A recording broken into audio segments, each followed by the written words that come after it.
En recrutement, faut bien comprendre que souvent, c'est pas le meilleur candidat qui est recruté, mais c'est celui qui fait l'unanimité.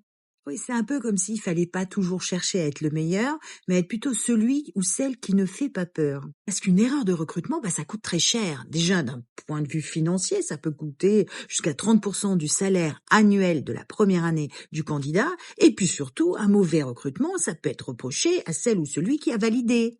Alors l'option sécurité va souvent être privilégiée. Alors surtout pas trop brillant, pas trop audacieux et pas trop charmant non plus. Bienvenue dans le monde du consensus hiring. C'est quoi ça? C'est quand plusieurs personnes ou toute une équipe doivent valider la décision de choisir un candidat plutôt qu'un autre. Alors comme ça sonne plutôt sympa, démocratique, mais dans la pratique, c'est quand même le meilleur moyen de rallonger et d'alourdir un processus de recrutement.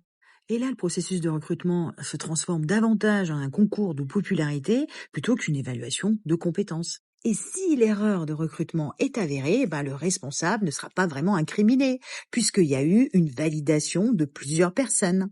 Donc, plus une organisation va assimiler une erreur de recrutement à une faute professionnelle, moins t'auras d'audace dans les recrutements ou de diversité ou de choix de qualité par rapport à un poste donné.